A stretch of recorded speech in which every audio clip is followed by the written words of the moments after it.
जय हिंद प्यारे साथियों, आप सबको मेंटर के इस यूट्यूब चैनल पे हार्दिक स्वागत है। प्यारे साथियों, जैसा कि आप लोग देख रहे हैं, केमिस्ट्री क्लास 12th के फर्स्ट चैप्टर सॉलिड स्टेट का लेक्चर नंबर 2 है। और ये जो लेक्चर है ये क्लास 12th साथ ही साथ जी मेन एडवांस और नीट के तैयारी के प्रारूप को ध्यान में रखते हुए ही ये पूरे आपके कंसेप्ट को तैयार किया गया है। प्यारे साथियों, आप लोग फर्स्ट लेक्चर अगर देखे हैं, फर्स्ट लेक्चर में हम लोग जो देखे थे वो क्रिस्टलीय ठोस और अक्रिस्टलीय ठोस के बारे में हम लोग देखे थे। क्रिस्टलीय ठोस और अक्रिस्टलीय ठोस में क्या अंतर है उसके एग्जाम्पल को देखे थे, साथ ही साथ क्रिस्टलीय ठोस के प्रकार देखे थे। काफ़ी वो इम्पोर्टेंट लेक्चर था। आप ज़रूर उस लेक्चर को अगर नहीं देखे होंगे तो ज़रूर आप लोग देखिएगा, क्योंकि आपके नीट एग्ज़ाम जी एग्ज़ाम में निश्चित रूप से आपके ऑब्जेक्टिव प्रश्न वहाँ से पूछे जाते हैं। इसलिए आप ज़रूर कोशिश करें कि अगर वो लेक्चर अगर देखे हैं तब उसको कभी रिपीट कर सकते हैं। और आज के जो सेशन है, आज के लेक्चर नंबर 2 जो है, आज बहुत ही इंपॉर्टेंट एक टॉपिक है क्रिस्टलीय जालक। एनसीईआरटी का जो अगला जो टॉपिक है और काफ़ी इंपॉर्टेंट टॉपिक है क्रिस्टलीय जालक तथा एकक कोष्ठिका। इस टॉपिक का नाम है क्रिस्टलीय जालक, क्रिस्टलीय जालक तथा एकक कोष्ठिका, एकक कोष्ठिका तथा एकक कोष्ठिका।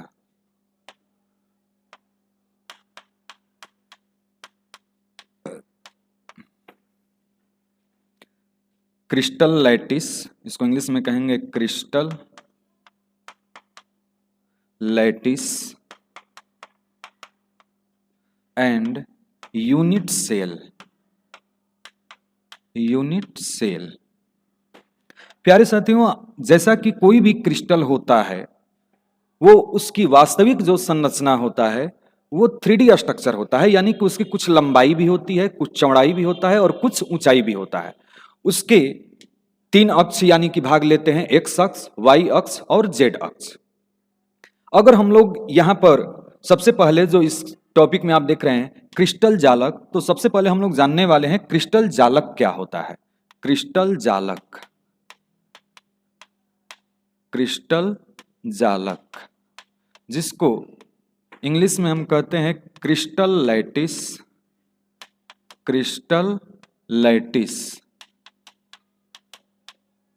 इसका एक और नाम है आकाशीय जालक या द्विक जालक, स्पेस लैटिस के भी नाम से इसको जाना जाता है। उसको हम लोग पॉइंट करते हुए, क्योंकि ये लेक्चर जो है आप लोग इसके साथ में अपना नोट्स भी बना सकते हैं, तो इस चीज को भी ध्यान रखा गया है। तो चलिए देखते हैं कि क्रिस्टल जालक क्या होता है। जैसा कि आप जानते हैं कि किसी भी क्रिस्टल की जो वास्तविक संरचना होता है वो 3D स्ट्रक्चर में होता है, यानी कि उसके एक्स अक्ष भी होता है, वाई अक्ष भी होता है और जेड अक्ष भी।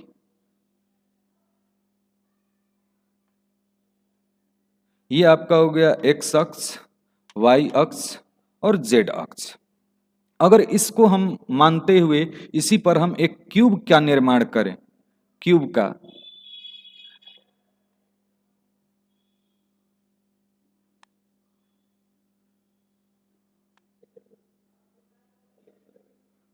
आप सभी लोग क्यूब अपने अलग क्लासेस में, विभिन्न क्लासेस में बनाए होंगे। अब इससे क्रिस्टल की हम प्रत्येक लाइन के मध्य बिंदु को देखते हैं। जैसे इसका मध्य बिंदु अगर देखा जाए तो लगभग ये होगा, इसका देखा जाए तो ये होगा, इसका ये दोनों पॉइंट होगा, और अब इसको आप मिलाएंगे तो एक प्लस जैसा चिन्ह बनेगा। देखिए इसी प्रकार से इसका मध्य बिंदु अगर देखा जाए तो लगभग यहां पर, इन दोनों का मध्य बिंदु ये हो गया। इसी प्रकार से इसका मध्य बिंदु अगर देखा जाए तो लगभग ये है और इसका लगभग ये है। यहां भी एक प्लस का चिन्ह बन गया, और इसी प्रकार से इन दोनों को भी मिलाएंगे और इसका आप चिन्ह देखें, इसका जो मध्य बिंदु होगा एक यहाँ पर होगा और इसका मध्य बिंदु यहाँ पर हो जाएगा। अब इसके बाहर के बाहर वाला लेयर आप इसको मिला सकते हैं। जैसे ये बाहर हो गया, ये इसका बाहर का लेयर हो गया, तो इसको मिला दीजिए। ये बीच वाला बीच से मिला दीजिए, और जो अंदर वाला लेयर है उसको अंदर से मिलाइए। इसमें भी जो ये बाहर का लेयर है और बाहर का लेयर ये है, तो इसको मिला दीजिए। ये बीच वाला है तो इसको मिला दीजिए, और इसको भी आप मिला दीजिए जो अंदर वाला लेयर है। अब देखिए आपको एक अलग यहाँ पे संरचना दिखाई दे रहा है। इस पर हम यदि कण को हर जगह दर्शाएं डॉट के द्वारा, डॉट के द्वारा हम सभी स्थान पे कण को दर्शाएं, तो आप पाएंगे कि इस 3D संरचना में, किसी क्रिस्टल के 3D संरचना में कणों की एक नियमित व्यवस्था यहाँ पर बन गया है। इस कणों की नियमित व्यवस्था को ही, इस नियमित व्यवस्था को ही हम लोग क्रिस्टल जालक कहते हैं। इसको क्या कहते हैं? क्रिस्टल जालक। तो क्रिस्टल जालक का अगर डिफिनीशन दिया जाए तो क्या हो जाएगा बच्चों? किसी क्रिस्टल के त्रिविमीय संरचना में कणों की नियमित व्यवस्था को ही हम क्रिस्टल जालक कहते हैं। आप डिफिनीशन भी इसका लिख सकते हैं, जैसे कि किसी क्रिस्टल के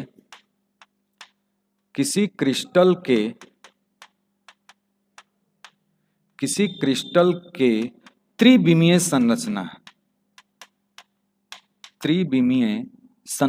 में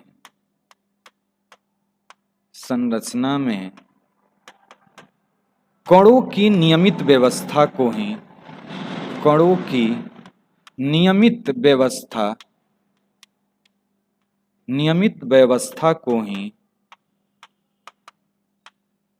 व्यवस्था को ही क्रिस्टल जालक कहते हैं। क्रिस्टल जालक कहते हैं।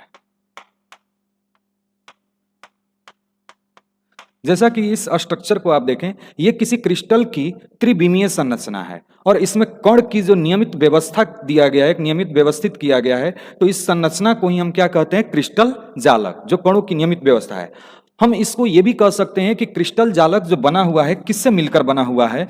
तो आप देखेंगे कि क्रिस्टल जालक जो है, क्रिस्टल जालक दो, क्रिस्टल जालक जो है जालक बिंदु और मोटिफ से मिलकर बना हुआ है। किससे मिलकर बना हुआ है? जालक बिंदु और मोटिफ। हम अभी जानेंगे कि जालक बिंदु क्या होता है और मोटिफ क्या होता है। तो हम लिख सकते हैं क्रिस्टल जालक इज इक्वल टू जालक बिंदु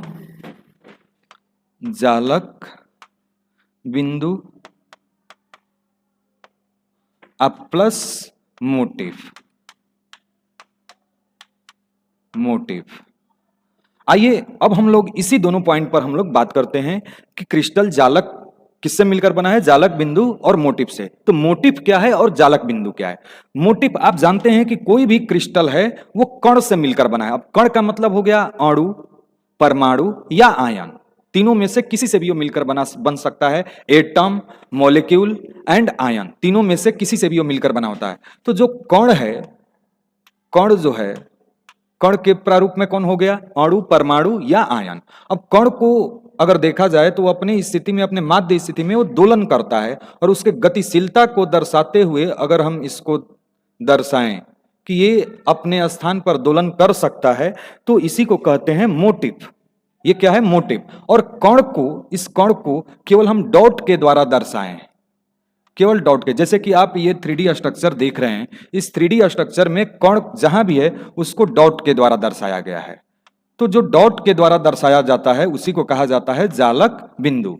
तो जो क्रिस्टल जालक है किससे किससे मिलकर बना हुआ है? जालक बिंदु से। और जालक बिंदु किसको दर्शा रहा है? तो कण को। तो जालक बिंदु plus motif is equal to crystal जालक। आइए अब इन दोनों के डिफिनीशन को भी हम लोग देख लेते हैं कि जालक बिंदु क्या है और मोटिफ क्या है।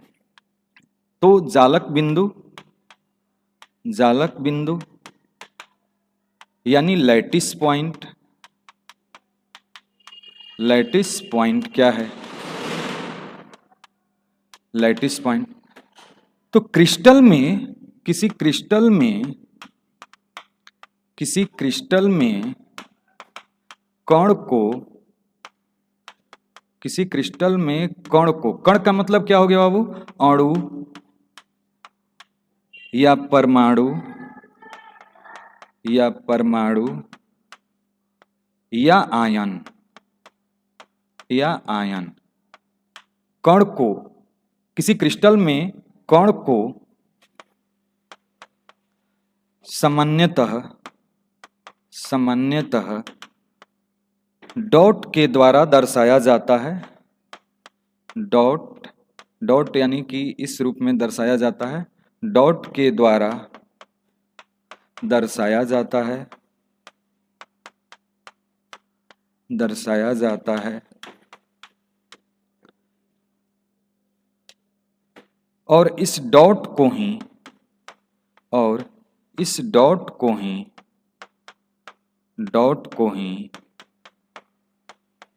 क्या कहते हैं? जालक बिंदु।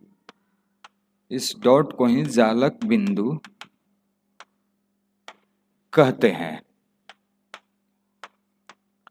इस डॉट को ही जालक बिंदु कहते हैं। तो हमने ये देख लिया कि जालक बिंदु क्या है। अब यहां पर केवल कण को और उसके गति की स्थिति में दर्शाया जाए तो उसको कहा जाता है मोटिव। मोटिव को ही हम क्या कहते हैं? बेसिस। तो दूसरा जो इसमें पॉइंट है वो है मोटिव।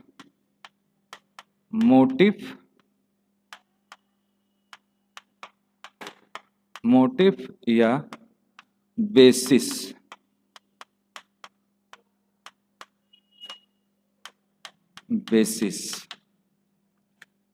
मोटिव या बेसिस किसको कहते हैं? तो मोटिव या बेसिस जो क्रिस्टल जालक में कण है उसकी गति की अवस्था को भी दर्शाते हुए जो संरचना दिया जाता है उसी को कहते हैं मोटिव।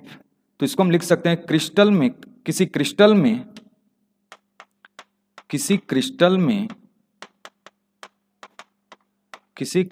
में कण को ही कंस्टिट्यूएंट पार्टिकल जिसको कहते हैं। कंस्टिट्यूएंट पार्टिकल का मतलब हो गया कि किसी क्रिस्टल में जो कण उपस्थित है उसी को कहा जाता है कंस्टिट्यूएंट पार्टिकल। किसी क्रिस्टल में कण को ही या इस प्रकार से कह सकते हैं कि किसी क्रिस्टल में उपस्थित कण को ही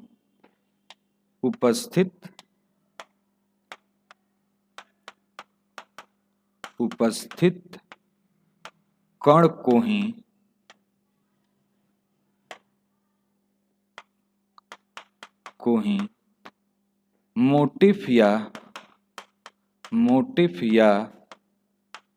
बेसिस कहते हैं।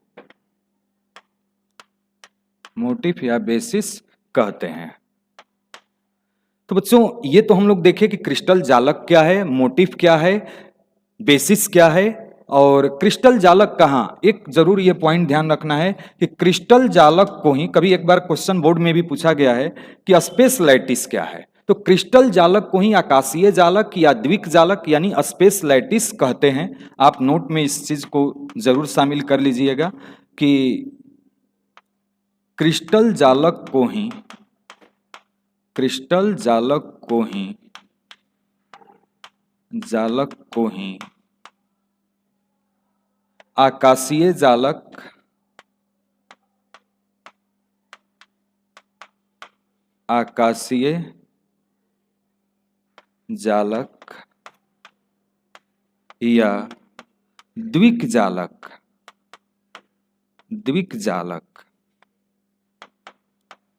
यानी कि स्पेस लैटिस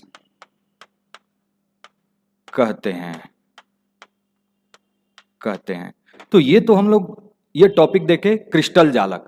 इस टॉपिक के साथ में है कि एकक कोष्ठिका क्या है, यूनिट सेल क्या है। तो आप देखिए यहां पर जो ये संरचना बनाया गया है एक किसी क्रिस्टल जालक में, ये कई, इस संरचना से आपको पता चला है कई इसमें छोटे छोटे घनाकार संरचना है और वो जो एक छोटा सा घनाकार संरचना है उसी को कहते हैं यूनिट सेल, एकक कोष्ठिका। यानी कि किसी क्रिस्टल की जो सबसे छोटी इकाई होता है उसी को कहते हैं एकक कोष्ठिका। तो अब हम लोग देखेंगे दूसरा इसका जो इसी के टॉपिक का अंतर्गत है वो है एकक कोष्ठिका क्या है। एकक कोष्ठिका,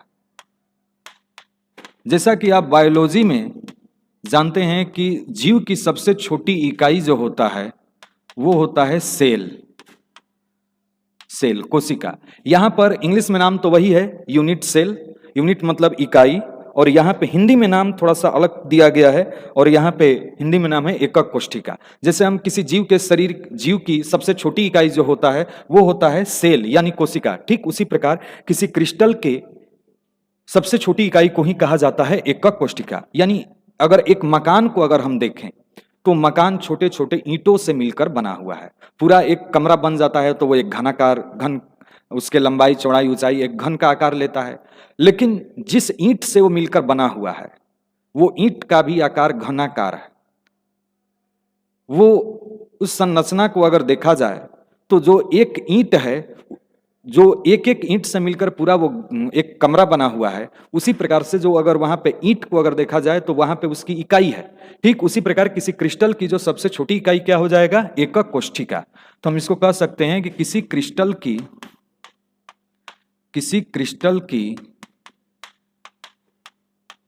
सबसे छोटी इकाई, किसी क्रिस्टल की सबसे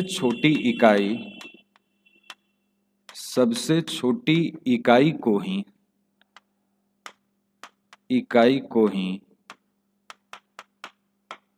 एकक कोशिका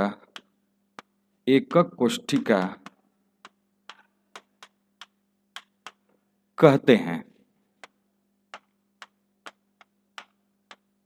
यानी अगर हम इस एकक कोशिका की संरचना को देखें प्यारे बच्चों, तो कुछ इस प्रकार से इसका घनाकार ही संरचना हमें दिखाई देता है।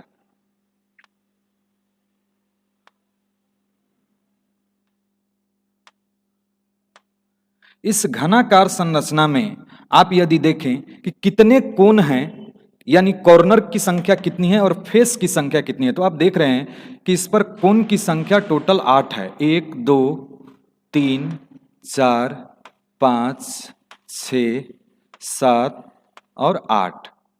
यानी कॉर्नर, इस पर कॉर्नर देखा जाए तो कॉर्नर की संख्या यानी कोण की जो संख्या है वो कितना है, वो टोटल 8 है। और फेस की अगर संख्या देखें तो इसमें टोटल फेस 6 है। जैसे किसी कमरे का अगर 6 फलक अगर देखा जाए, फेस मतलब फलक, तो इसके फलक देखें तो 1 2 3 4, और ये यहां पर जो देख रहे हैं एक पीछे का जो फेस है, एक आगे का फेस है, 5 और 6। जैसे एक कमरे का देखा जाए, जिस कमरे में या मैं लेक्चर बना रहा हूं, अगर इसमें भी देखें तो एक ऊपर का लेयर, एक नीचे का, 1 2 3 4 5 और इस साइड में 6। तो जो फेस हैं, फेस नंबर ऑफ फेस जो अगर देखे जाए यानी फलक, फेस को ही कहा जाता है फलक। फलक की संख्या कितनी होगी, 6 होगी। तो ये है एकक कोशिका। एकक कोशिका क्या हो गया, एकक कोशिका जो किसी भी क्रिस्टल की सबसे छोटी इकाई होता है। आइए अब हम लोग देखते हैं कि एकक कोशिका के प्रकार, टाइप्स ऑफ यूनिट सेल। एकक कोशिका कितने प्रकार के होते हैं, यानी टाइप्स ऑफ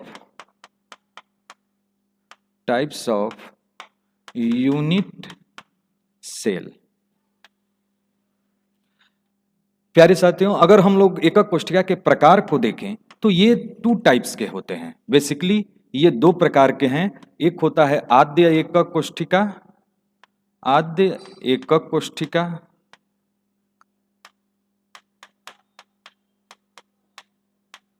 और दूसरा होता है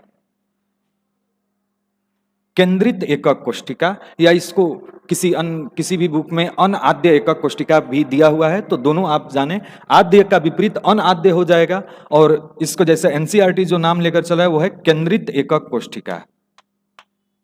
केंद्रित एकक कोशिका, इंग्लिश में इसे कहा जाता है सेंटर्ड यूनिट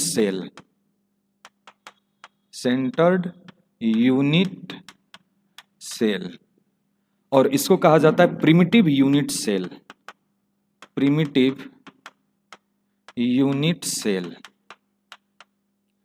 अब आइए देखते हैं कि प्रिमिटिव यूनिट सेल और केंद्रित सेंटर्ड यूनिट सेल कैसा होता है। तो देखिए, जालक बिंदु प्रिमिटिव यूनिट का मतलब हो गया सबसे एक सामान्य प्रकार का एकक कोष्ठिका। इसमें जो कण होते हैं केवल सभी कोण पर होता है। अगर हम एक प्रिमिटिव यूनिट सेल का स्ट्रक्चर को हम ड्रॉ करें तो कुछ इस प्रकार से हो सकता है। एक रफली ये डायग्राम यहां पे दर्शाया गया है। इसमें जो कण होंगे सिर्फ कोण पर, सिर्फ कोण पर, कोण के अलावा ये कहीं अन्य भाग पर नहीं होगा। यानी कि प्रिमिटिव यूनिट सेल किसको कहेंगे? यदि कण वह एकक कोष्ठिका जिसमें कण केवल सभी कोण पर स्थित होते हैं, केवल सभी कोण पर। तो यहां पे अगर देखा जाए तो total numbers of particle, constituent particle इसमें कितने हो जाएंगे? 1 2 3 4 5 6 7 8। अब केंद्रित एकक कोष्ठिका में क्या होता है कि कोण पर तो रहेगा ही, लेकिन कोण के साथ साथ किसी अन्य भाग पर भी स्थित होता है। कोण पर रहेगा लेकिन कोण के साथ साथ किसी अन्य भाग पर भी स्थित रहे तो उसको कहते हैं केंद्रित एकक कोष्ठिका। अब ये जो अगर देखा जाए कि केंद्रित एकक कोष्ठिका तो अलग अलग 3 प्रकार के होते हैं। एक होता है फलक केंद्रित एकक कोष्ठिका, फलक केंद्रित एकक कोष्ठिका, फलक केंद्रित, इसको थोड़ा सा हम लोग इधर ले लेते हैं, इधर अभी जगह है। फलक केंद्रित एकक कोष्ठिका को हम इंग्लिश में कहते हैं face centred unit cell. Number 1 है फलक केंद्रित एकक कोष्ठिका, एकक कोष्ठिका। इसको इंग्लिश में कहा जाता है फेस सेंटर्ड यूनिट सेल और इसी को शॉर्ट में कहा गया है एफसीसी, एफसीसी। लेकिन ये यूनिट सेल है, ऐसा नाम आप लोग 3D, क्योंकि ये यूनिट सेल से जो बनेगा वो एक प्रकार से एफसीसी सीसीपी संरचना आगे हम लोग जानेंगे। लेकिन फेस सेंटर्ड यूनिट सेल कैसा होता है कि इसमें जो कण होते हैं, इसमें जो कण होते हैं, चलिए देखते हैं कि ये एक फेस सेंटर्ड यूनिट सेल को हम ड्रॉ कर रहे हैं। इसमें जो कण है सभी कोण पर तो रहेगा ही, ये निश्चित है कि ये कण जो है सभी कोण पर रहेगा जैसा कि प्रिमिटिव में है, लेकिन साथ ही साथ प्रत्येक फेस यानी फलक के केंद्र पर भी उपस्थित रहेगा। जैसे यहां पर आप लोग देख रहे हैं कि सभी कोण पर हो गया। अब फलक के केंद्र यानी कि यहां पर रहेगा एक कण, यहां पे रहेगा, यहां भी रहेगा, इस पोजीशन पर भी रहेगा, और एक पीछे वाले फलक पर और एक आगे वाले फलक पर। तो इसमें टोटल कॉर्नर की अगर बात करें, number of NC, number of corner particle का हम एनसी को इंडिकेट कर रहे हैं जो कोण पर कण है, तो इनका संख्या कितना हो जाएगा? 8। और जो केवल फलक पर हैं उनको अगर देखा जाए तो इनकी संख्या हम इसको दर्शाएंगे NF, यानी नंबर ऑफ फेस पार्टिकल। इसका क्या नाम हो जाएगा? नंबर ऑफ कॉर्नर पार्टिकल, यानी कोण पर कण की संख्या। N इंडिकेट कर रहा है नंबर को, नंबर ऑफ कॉर्नर पार्टिकल कितने हो गए? 8, और नंबर ऑफ फेस पार्टिकल यानी फलक के केंद्र पर जो कण है वो कितने हो गए? 6। लेकिन अभी हम लोग देखेंगे प्रति एकक कोष्ठिका में कण की संख्या। यहां पे बॉडी के सेंटर में कोई कण नहीं है, यानी कि इस पूरे फलक में अगर देखा जाए तो बॉडी के सेंटर में नहीं है, ये फलक पर दर्शाया गया है। तो एनसी का मान यहां पे हो गया 8 कॉर्नर पे जो पार्टिकल है, लेकिन यहां इसके अगल बगल भी तो एकक कोष्ठिका होगा, कुछ कण उसमें भी भाग पार्टिसिपेट करेंगे। तो हम जेड का मान यानी प्रति एकक कोष्ठिका में कण की संख्या को हम अलग निकालेंगे। यहां पे केवल कण को काउंट किया गया है और यहां पे अन्य चीज नहीं किया गया। अब अगर दूसरा भाग देखते हैं फलक केंद्रित एकक कोष्ठिका के अलावा, तो दूसरा है बीसीसी, बीसीसी अंतः केंद्रित एकक कोष्ठिका, एकक कोष्ठिका। इसको इंग्लिश में कहते हैं बॉडी सेंटर्ड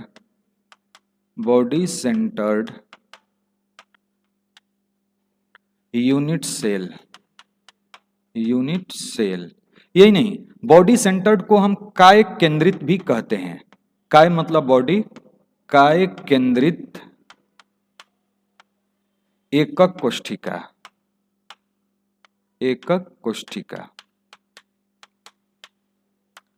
अब इसमें क्या होता है कि जो यूनिट सेल होता है, इसमें यूनिट सेल की अगर हम स्ट्रक्चर बनाएं तो सभी कोण पर तो कण रहेगा। ये यूनिट सेल हो गया, ये यूनिट सेल हो गया। इस यूनिट सेल में सभी कोण पर तो पार्टिकल रहेगा ही, कोई दिक्कत नहीं, सभी कोण पर ये पार्टिकल उपस्थित है। लेकिन इसके अलावा कोण पर तो प्रिमिटिव में भी था, अब कहा गया है कि कोण के अलावा किसी अन्य भाग पर भी उपस्थित होना है तो बॉडी के सेंटर, इसका नाम ही है बॉडी सेंटर्ड। तो एक होता है एकदम बॉडी के सेंटर में, बीचों बीच होता है, ये किसी फेस के सेंटर पे नहीं है, ये बॉडी के सेंटर में है। तो अगर इसमें देखा जाए तो NC का मान यानी नंबर ऑफ कॉर्नर पार्टिकल को देखा जाए तो 1 2 3 4 5 6 7 8 हो गए। और NB का मतलब हो गया कि number of body centred particle, body के सेंटर में तो केवल एक पार्टिकल है।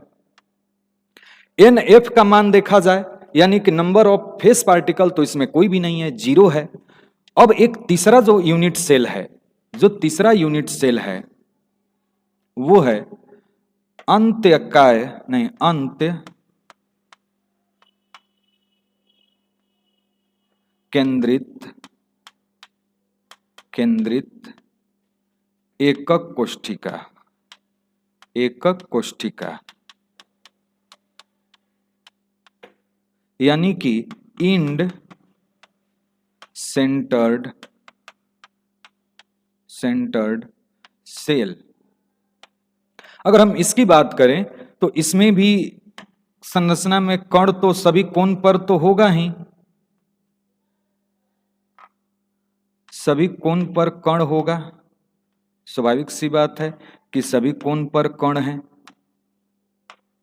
जितने भी आप लोग एकक कोशिका देखे हैं कोण पर तो निश्चित रूप से है, लेकिन कोण के अलावा भी अगर कहीं पर है तो वो हो जाता है सेंटर्ड यूनिट सेल, केंद्रित एकक कोशिका। अब ये इंड सेंटर्ड सेल में क्या होता है, किसी आमने सामने वाले फलक पर, किसी आमने सामने वाले फेस पर, अगर आप देखेंगे कि आमने सामने वाले फेस अगर ऊपर रहेगा इसके फेस के सेंटर में तो ठीक इसके सामने नीचे वाला है, यहां पे कण रह सकता है। आप इधर उधर कण नहीं इसमें व्यवस्थित होगा, ठीक आमने सामने होता है। अगर यहां पे नहीं आप रखेंगे, अगर इसमें रखे तो आप बताइए कहां पे अब दूसरा कण रह सकता है, ठीक इसके सामने यहां पे रह सकता है। किसी भी एक आमने सामने वाले फलक पर इसमें कण उपस्थित होते हैं। तो आप इसमें यदि देखेंगे तो आप अगर इसमें आप देखा जाए कि NC का मान कितना होगा, यानी नंबर ऑफ कॉर्नर पार्टिकल की संख्या कितनी है, तो 8 है। और NB बॉडी के सेंटर में तो है ही नहीं, NF है, नंबर ऑफ फेस पार्टिकल यानी फेस के सेंटर में जो कण है वो कितने हैं, तो 2 हैं। तो ये हैं बच्चों कि एकक कोशिका कितने प्रकार के हैं। एकक कोशिका कितने प्रकार के हो गए, पहले तो एकक कोशिका 2 प्रकार के हैं, एक है आद्य एकक कोशिका और दूसरा है केंद्रित एकक कोशिका। प्रिमिटिव यूनिट सेल में कण कहां पे है, सभी कोण पर है। अगर कोण के अलावा किसी अन्य भाग पर भी उपस्थित हो तो उसे कहते हैं केंद्रित एकक कोशिका। अब ये कितने प्रकार के हैं, तो 3 प्रकार के हैं। पहला है FCC, face centred unit cell, इसमें कण कहां पे है, सभी कोण के साथ साथ सभी फलक के केंद्र पर भी उपस्थित हैं। दूसरा है बॉडी सेंटर्ड यूनिट सेल, अंतः केंद्रित एकक कोशिका, इसमें सभी कोण के साथ साथ बॉडी के सेंटर में है। और तीसरा है अंत्य केंद्रित कोशिका यानी इंड सेंटर्ड सेल, इसमें कहां पर है, सभी कोण के साथ साथ किसी आमने सामने वाले फलक पर उपस्थित है। अब इसी तीनों चारों का जो पॉइंट है, हम लोग एकक कोशिका में, प्रति एकक कोशिका में कण की संख्या को हम लोग जानते हैं। तो अगला जो इसमें पॉइंट आप लोग को जानना है वो है प्रति एकक कोशिका में, प्रति एकक कोशिका में, एकक कोशिका में, कोशिका में कण, कण का मतलब आप समझ रहे हैं, अणु, परमाणु या आयन जो डॉट के द्वारा दर्शाया जा रहा है, कण की संख्या, इसको हम सूचित करते हैं Z से। अभी हम लोग 3D स्ट्रक्चर में नहीं पहुंचे हैं, अभी हम लोग देख रहे हैं एकक कोशिका में कण की संख्या। जेड का मान प्रति एकक कोष्टिका में कण की संख्या। काफी इस पर आधारित आप लोगों के क्वेश्चन भी, ऑब्जेक्टिव प्रश्न भी और कंसेप्चुअल प्रश्न भी पूछे जाते हैं। जैसे वो बच्चों अगर हम पहला देखें प्रिमिटिव यूनिट सेल के, तो सबसे पहले इसके लिए ऐसे एनसीईआरटी में तो ये फार्मूला दिया नहीं गया है, लेकिन क्वेश्चन को हल करने के लिए जो हम लोग एक फार्मूला यूज करेंगे वो है z इज इक्वल टू, खास करके एकक कोष्टिका के लिए है केवल, z is equal to NC upon 8 plus NB upon 1 plus NF upon 2। अब ऐसा ये फार्मूला आया कहां से, इस चीज को आप लोग पहले समझ लें कि ये क्यों मैं फार्मूला अप्लाई कर रहा हूं और क्या चीजें हैं ये। अगर आप देखिए, अगर एकक कोष्टिका मैं यहां पे एक ड्रॉ कर रहा हूं,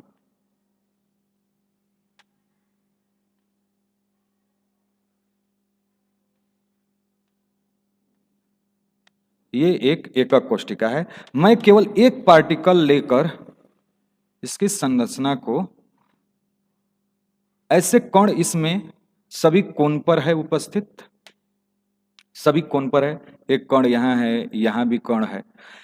अब देखिए इसके पास भी, इस एकक कोष्टिका के पास भी एक ऐसा ही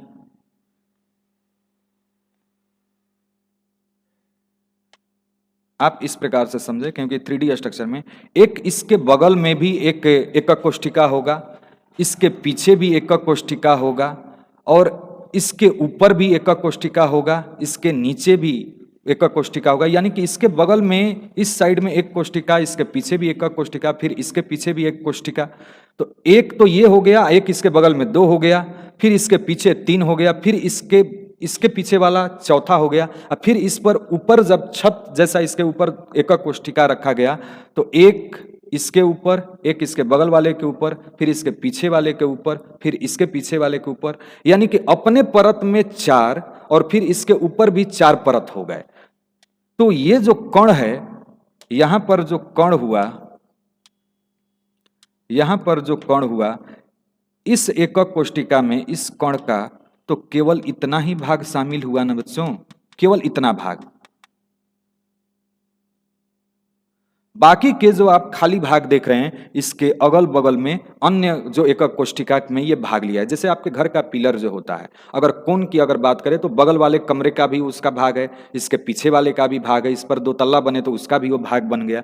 तो ठीक उसी प्रकार अगर यहाँ का हम अगर इतना भाग देखें तो ये भाग होता है केवल 1/8, बाकी के जो भाग हैं किसी अन्य एकक कोष्टिका का भाग है। इसी प्रकार से इसको अगर हम देखें तो केवल इतना भाग लिया, और इतना भाग कितना है, 1/8। उसी प्रकार से यहां भी कण होगा तो इसका कितना भाग होगा, तो 1/8, यानी कि केवल इतने भाग को ही कहा गया है 1/8। बाकी जो भाग है ये किसी अन्य एकक कोष्टिका का है। इसलिए एनसी पर जितना भी कण है, यहाँ पे कण की संख्या और कितने से भाग दिया गया है, 8 से। बाकी के जो भाग हैं किसी अन्य एकक कोष्टिका के भाग हैं। अब इस पॉइंट पर आ जाते हैं, एनबी पर, जो बॉडी के सेंटर में होगा जो कण, यानी कि जैसे यहाँ पे जो कण होगा वो तो केवल इसी का होगा। जैसे आपके घर में कोई बीचों बीच, न ऊपर न नीचे, एकदम बीचों बीच कोई कण, जैसे फैन को हम और भी लॉन्ग करके नीचे हम बीच में कर दें तो किसी अन्य कमरे का तो भाग होगा नहीं, केवल इसी कमरे का भाग होगा। इसलिए NB/1 किया गया है। अब NF को देखें, अब यहां पर कोई कण है फेस के सेंटर में, तो एक तो इस कमरे का भाग है, इसके बगल में भी एक कमरा बना हुआ है, तो उसके लिए भी तो यही पिलर काम करेगा ना। अब पिलर तो ऊपर नीचे तक रहता है, लेकिन ये बीचों बीच है, तो जो इसका, जैसे 2 कमरे के बीच में एक खिड़की हो जाए तो वो खिड़की इस कमरे के लिए भी काम करेगा और उस कमरे के लिए भी काम करेगा। 2 कमरा बना हुआ है, दोनों के बीच में एक खिड़की बना दिया गया, तो वो खिड़की किसका कहलाएगा, वो किसका भाग कहलाएगा, जिस दोनों कमरे का भाग हो जाएगा, यानी कि इस वाले एकक कोष्टिका का भी और इस एकक कोष्टिका का भी। इसलिए NF का जो भी कण है आधा दूसरे का है, दूसरे बगल वाले एकक कोष्टिका का, एक जिसमें यह है उसका भाग है, इसलिए यहां पे NF/2 किया गया है। अब देखते हैं कि ये फार्मूला पर हमें Z का मान कैसे निकालना है। तो चलिए आइए देखते हैं। सबसे पहला हमें देखना है प्रिमिटिव का। प्रिमिटिव में कण कहां पे उपस्थित होता है, सबसे पहले हम लोग देखते हैं primitive unit cell unit cell के लिए z का मान, z का मान। तो प्रिमिटिव यूनिट सेल के लिए क्या हो जाएगा? प्रिमिटिव यूनिट सेल को अगर हम, आप सभी फिगर भी अभी आप लोग देखे थे, प्रिमिटिव यूनिट सेल में कण अगर देखा जाए तो कहाँ पर उपस्थित है? कण जो है सभी कोण पर केवल उपस्थित है, और तो कहीं नहीं है। आप देखिए सभी कोण पर उपस्थित है, सभी कोण पर उपस्थित है। अब अगर देखा जाए तो यहाँ पे NC का मान कितना हो गया है? NC यानी नंबर ऑफ कॉर्नर पार्टिकल 8 हुआ। NB का मान कितना हुआ? बॉडी के सेंटर में कोई कण नहीं है तो हम 0 कर सकते हैं। NF यानी कि फेस पर भी कोई कण नहीं है तो इसको भी हम 0 कर सकते हैं। हमें अब फाइंड आउट करना है Z का मान, प्रति एकक कोष्ठिका में कण की संख्या। तो Z बराबर फॉर्मूला है NC upon 8 plus NB upon 1 plus NF upon 2। अब NC का मान कितना है? 8 है, 8 बटे में 8। NB का मान 0 है, अब प्लस NF का मान भी 0 है, तो हम इसको कर सकते हैं 1 प्लस 0 प्लस 0 इक्वल टू 1। यानी कि प्रिमिटिव के लिए जो Z का मान आएगा वो कितना आएगा? 1 आएगा। इसी प्रकार से आप दूसरा ये आप लोग कर सकते हैं, स्क्रीनशॉट हर पॉइंट पर आप रोक कर ले सकते हैं, उसको बना भी सकते हैं अपने नोट्स के अनुसार। दूसरा जो है वो है, दूसरा यदि हम पॉइंट देखें तो face centred unit cell, unit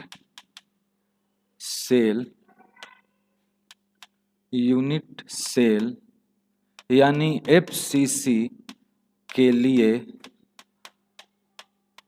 Z का मान। देखिए बच्चों, फेस सेंटर्ड यूनिट सेल को यदि बनाया जाए तो आप सभी लोग बनाए हुए हैं face centred unit cell. Face centred unit cell में कण कहाँ पे स्थित होता है? सभी कोण पर तो रहेगा ही, सभी कोण पर है। इस सभी कोण के साथ साथ कहाँ होता है? तो सभी कोण के साथ साथ कण जो है सभी फेस के सेंटर में है, सभी फेस के सेंटर में, सभी फेस के सेंटर में। तो यहां पे आप देखेंगे कि NC का मान कितना हुआ, यानी number of corner 1 2 3 4 5 6 7 8, NC equal to 8 हो गया। NB बॉडी के सेंटर में, आप अगर इसको बॉडी के सेंटर में समझने की गलती मत कीजिएगा, ये पीछे वाले फलक के केंद्र पर है और ये सामने वाले फलक के केंद्र पर है, बॉडी के सेंटर में नहीं है। तो NB का मान 0 हो गया, NB का मान यहां पर 0 हो गया। और NF, अब आप देखिए NF यानी सभी फलक के केंद्र पर कण की संख्या कितनी है? तो 6 फलक होते हैं, 1 2 3 4 5 6।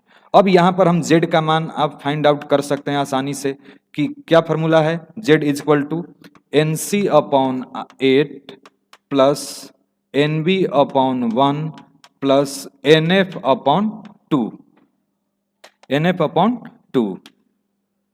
अब इस फॉर्मूला पर आप ये मान पुट करके आप बना सकते हैं, तो कितना हो जाएगा? ये हो जाएगा 8 बटे में 8 प्लस 0 बटे में 1 प्लस NF का वैल्यू कितना है? 6 है, तो 6/2। अब कितना हो गया? 1 प्लस 0 प्लस 3 इक्वल टू 4। तो FCC के लिए Z का मान कितना हो गया? 4 हो गया। प्रिमिटिव के लिए कितना हो गया? 1 हो गया। अब हम लोग देख लेते हैं अगला 3 नंबर पे। 3 नंबर पे हम लोग देखेंगे BCC। BCC संरचना के लिए Z का मान, Z का मान। तो आइए देखते हैं BCC संरचना को यदि हम लोग ड्रॉ करें,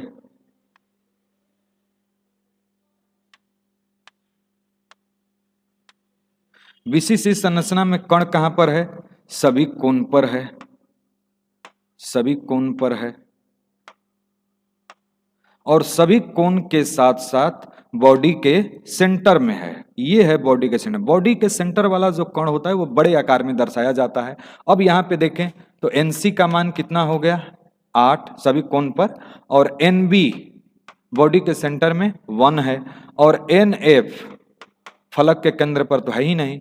तो अब इसके लिए जेड का आप फॉर्मूला लगाएंगे तो एनसी बटे में 8 प्लस एनबी बटे में 1 प्लस एनएफ बटे में 2, तो ये हो जाएगा 8 बटे में 8 प्लस 1 बटे में 1 प्लस 0 बटे में 2, तो ये हो गया 1 plus 1 plus 0 is equal to कितना आएगा 2। यानी कि बीसीसी के लिए जेड का वैल्यू कितना आया 2 आया।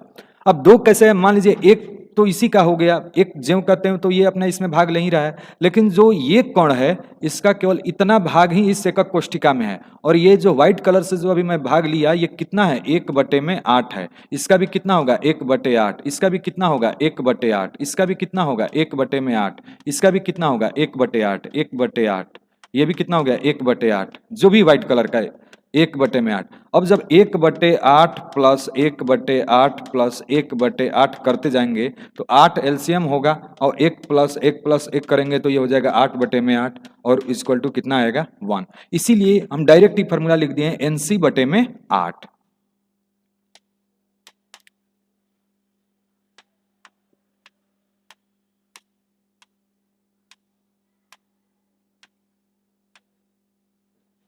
अब एक और संरचना है, तीसरा चौथा एक और हम लोग देखते हैं, वो है ईसीसी। 4 नंबर पे है ईसीसी। संरचना के लिए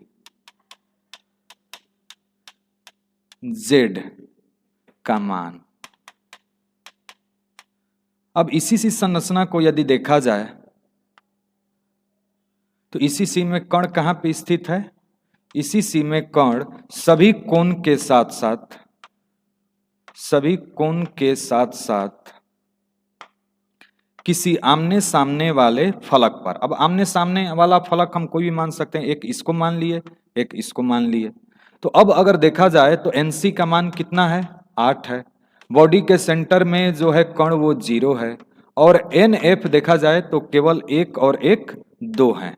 अब यदि हम यहाँ से जेड का मान फाइंड आउट करें तो यह फॉर्मूला है एनसी बटे में 8 प्लस एनबी बटे में 1 प्लस एन एफ बटे में 2, तो ये कितना हो जाएगा 8 बटे में 8, एनबी का मान तो 0 है तो 0 बटे में 1, और एनएफ का मान देखा जाए तो 2 है तो 2 बटे में 2, तो कितना हो गया 1 प्लस 0 प्लस 1 इज इक्वल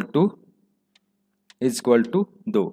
अब यदि सबके हम जेड के मान को आप बैक करके इसको देख भी सकते हैं।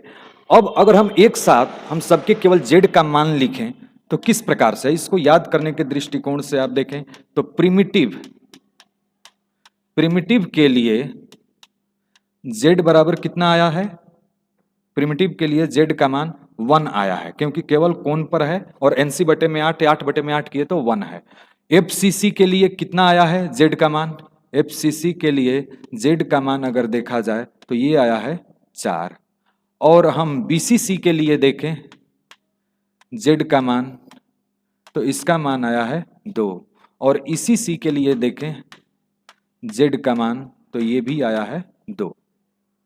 अब हम लोग देख लेते हैं इस पर कुछ इससे संबंधित जेड से संबंधित किस प्रकार से आपसे क्वेश्चन पूछे जाते हैं, जो इस पर आधारित प्रश्न पूछे जाते हैं। चलिए ये एक प्रश्न है, आइए हम लोग देखते हैं। जैसे कि क्वेश्चन में कहा गया कि एक यौगिक है ए तथा बी कण से मिलकर बना हुआ है। आप इस क्वेश्चन को ध्यान से देखें। एक यौगिक है ए तथा बी कण से मिलकर बना है, एक कण कोष्ठक के सभी कोण पर उपस्थित है। एक कण सभी कोण पर उपस्थित है तथा बी कण सभी फलक के केंद्र पर है। तो एकक कोष्ठिका के प्रकार बताएं। तो अगर आप इसको ड्रॉ करें, आप यहाँ पे इसको यदि हम लोग इसको बनाएं तो ये एक एकक कोष्ठिका है।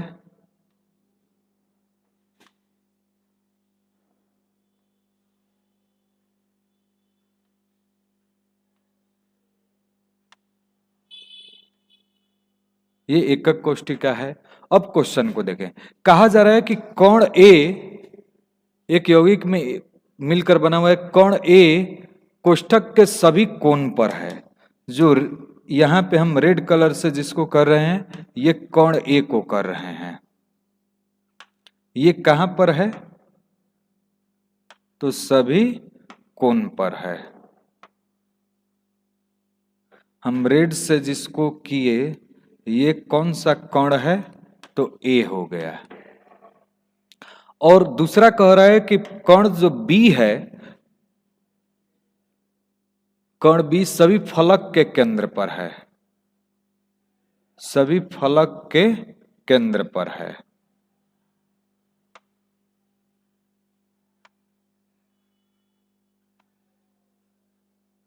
तो यहां पर यदि हम ये कलर से हम इस किसको दर्शाएं, कण बी को, तो आप देखिए कि ये कौन सा एकक कोष्ठिका हो गया। आप स्वयं बता सकते हैं, सभी कोण पर भी कण है और सभी फलक के केंद्र पर भी है। तो आप बता सकते हैं कि जो इस प्रकार के यदि कण सभी कोण के साथ साथ सभी फलक पर होता है, तो ये कौन सा प्रकार होता है? FCC, face centred unit cell.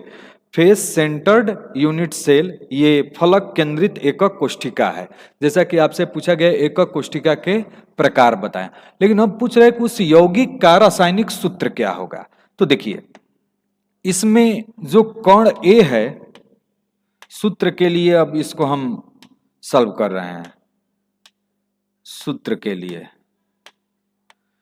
इसमें दो चीज है, आप अगर गौर करेंगे तो एक कोण ए है और दूसरा कोण बी है।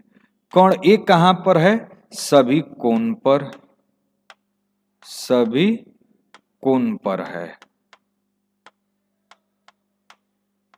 और कोण बी कहां पर है? तो सभी फलक, सभी फलक पर, यानी सभी फलक के केंद्र पर है। तो आप देखिए, सभी कोण पर है, तो हमें इसके लिए z का जो मान निकालना होता है वो क्या होता है? NC बटे में 8 कोण वाला। अब देखिए कोण वाला, आप जानते हैं कि z बराबर फॉर्मूला क्या होता है?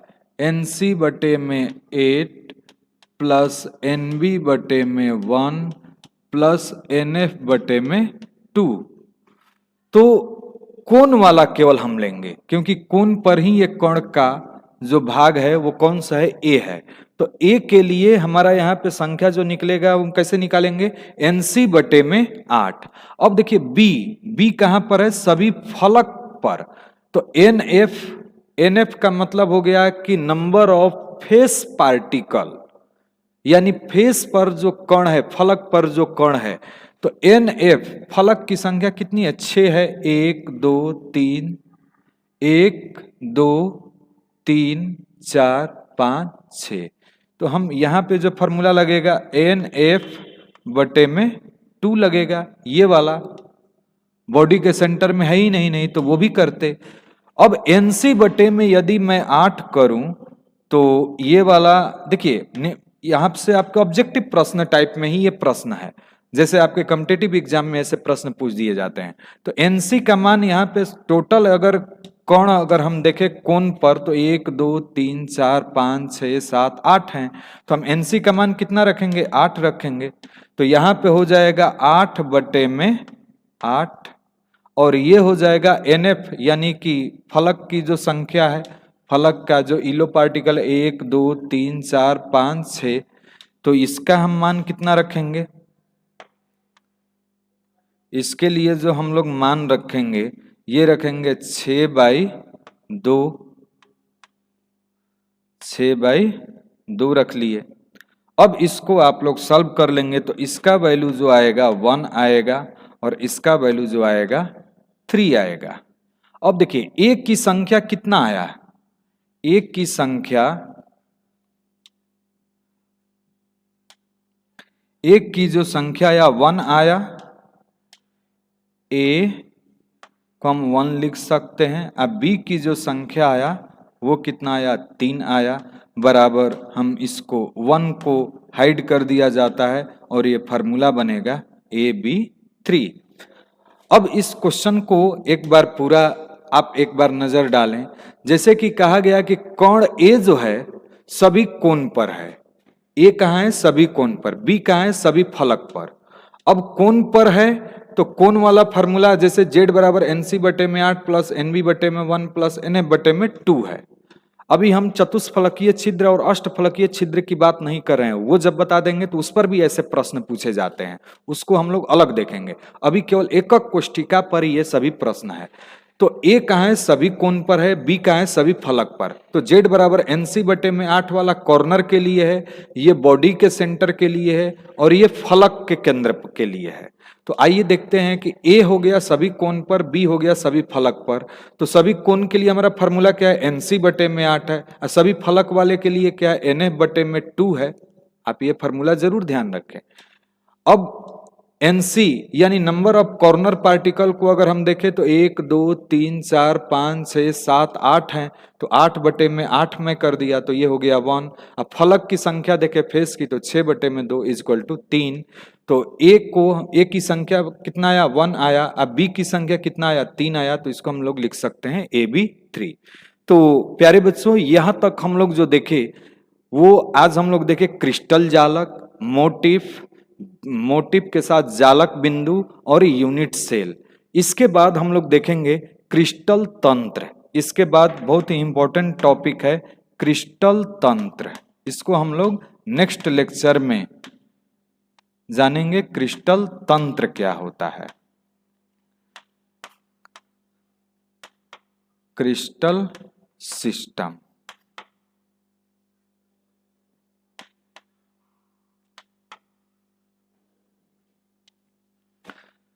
थैंक यू बच्चों। इसके आगे हम लोग नेक्स्ट जो लेक्चर है उसमें हम लोग इसके भाग को जानेंगे। Thank you.